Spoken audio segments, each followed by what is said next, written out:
Hello, listener. Suyana here with a discussion video for Chapter 11. I think, therefore, I am thinking. And this chapter really highlights the emphasis we put on intellectual power, on mental intelligence, and the shift that we're currently in acknowledging emotional intelligence, intuitive power, physiological wisdom, and seeing ourselves as a whole being, not just a mind that is dictating to the world around it and the body it occupies.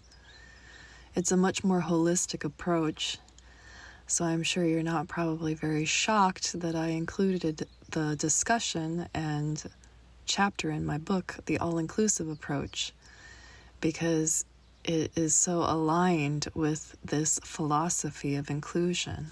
For many, many decades, we have been oversimplifying the nature of being human, and a lot of it has been focused on our mental capacities.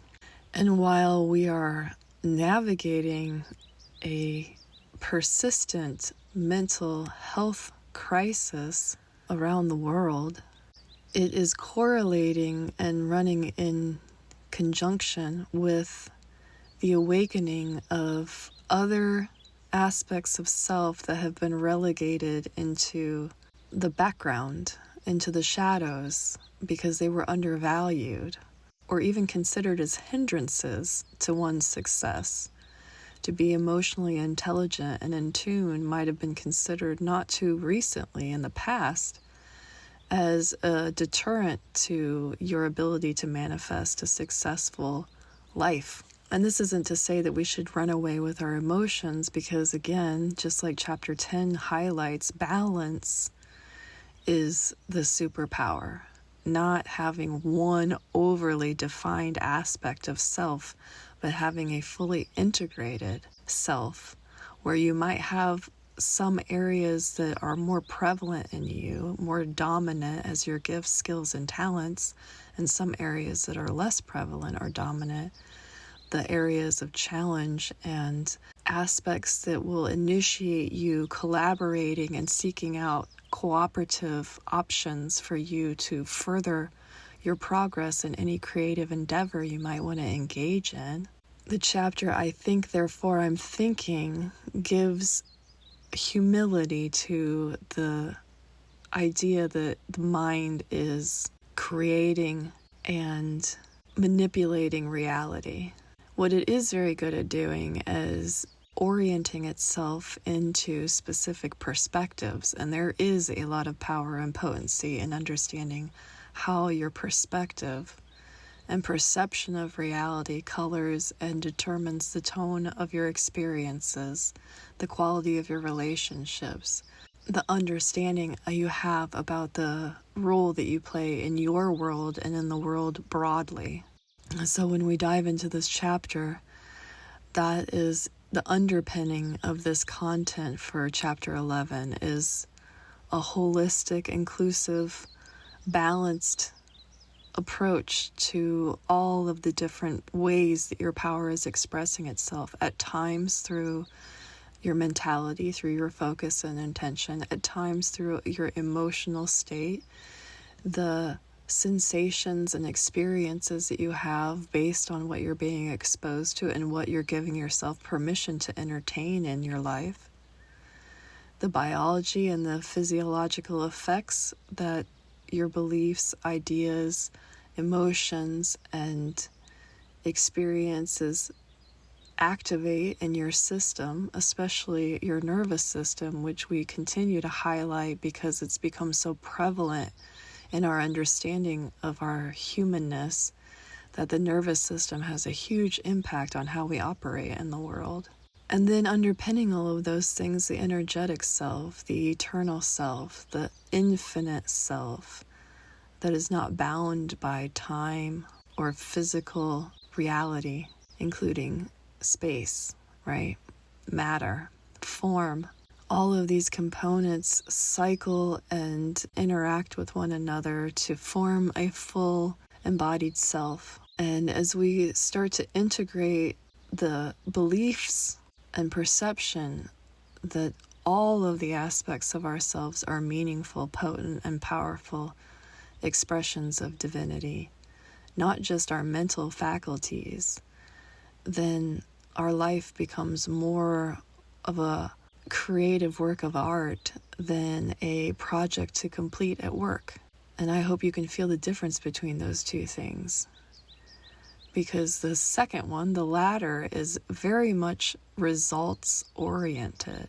When we are completing a project at work, we want to get it done so that we can get feedback, so we can get pats on the back, or so that we can know if we need to go back to the drawing board.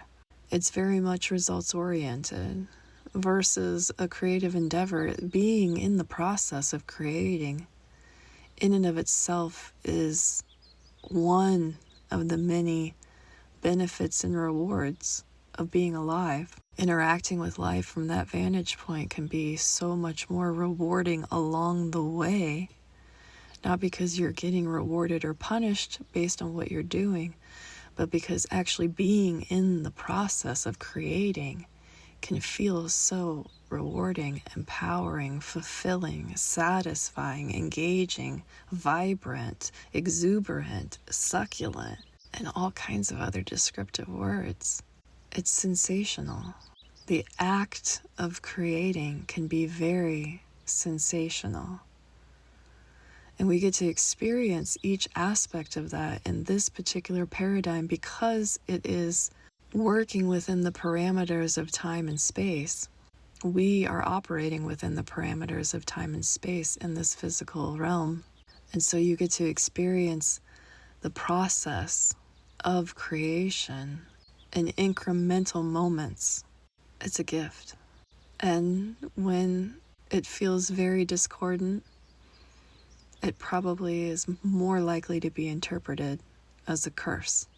And in our current state in the world, I think one of the chapters of this evolution that we're in is balancing consumption and creation, because many of us have gotten lost in the acts of consumption, and we've been lulled into a false sense of contentment through overconsumption.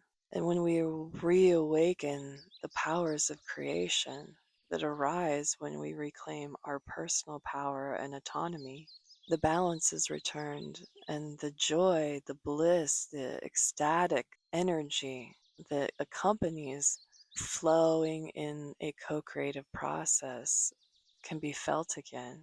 And I feel it's something many, many people are longing for right now. So let's dive into the reflection, move through the exercises, journal prompts, and contemplation, and give ourselves more freedom to explore these concepts. The reflection for Chapter 11 is as follows. The world places great emphasis on mind over matter, on using thoughts to manifest success, abundance, and well-being. But what if thoughts themselves are not the creators of reality, but instead reflections of our current perception? Thoughts flow through us, acting as messengers, revealing what we believe and where we are emotionally aligned. They do not exist for us to control or police, but to observe with curiosity.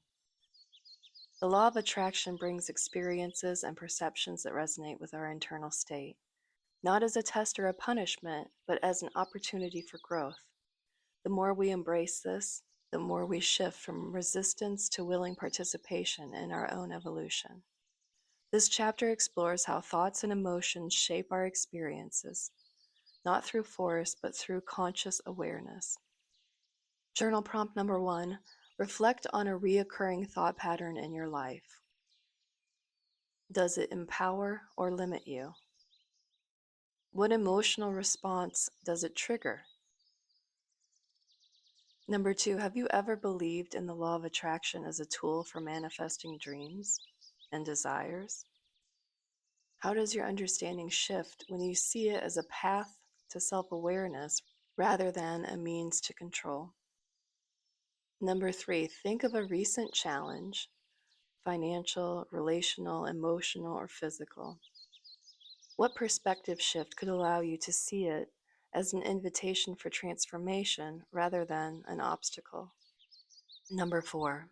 If you were to surrender control over how your dreams manifest, what emotions arise? Are you willing to sit with those emotions without judgment? And number 5, what qualities, trust, patience, resilience, self-love, for example, are being called forth in your current experience? The exercise that goes with Chapter 11 in the workbook is called the Thought Awareness Practice. This exercise helps you develop conscious witnessing, aka observing thoughts without attaching to them. Step 1, witness your thoughts. Find a quiet space and sit comfortably. Take 3 deep breaths, letting your body relax. Notice the thoughts flowing through your mind without trying to change them, adjust them, or manipulate them. Imagine them like clouds passing in the sky. Step 2, identify emotional responses. When a thought triggers an emotional response, pause and name the feeling. Ask, what belief does this emotion reveal about me? Do not push the thought away, simply breathe into it and allow it to be witnessed. Step 3, reframe the experience. Consider this thought not as a truth, but as a perspective you are temporarily aligned with. Ask, what alternative perspective could I explore? You can repeat to yourself the mantra, I am not my thoughts, I am the witness of my thoughts during this exercise. An additional affirmation that's wonderful to accompany this chapter's content is for self-trust, and it goes like this. I release the need to control my thoughts. I trust the unfolding of my journey and embrace each experience as a path to self-realization. I release the need to control my thoughts. I trust the unfolding of my journey and embrace each experience as a path to self-realization. And the quote for this chapter, to contemplate until we meet again, is, the mind is a wonderful servant, but a terrible master. Learn to observe your thoughts, and you will find the freedom that has always been within you. Author unknown.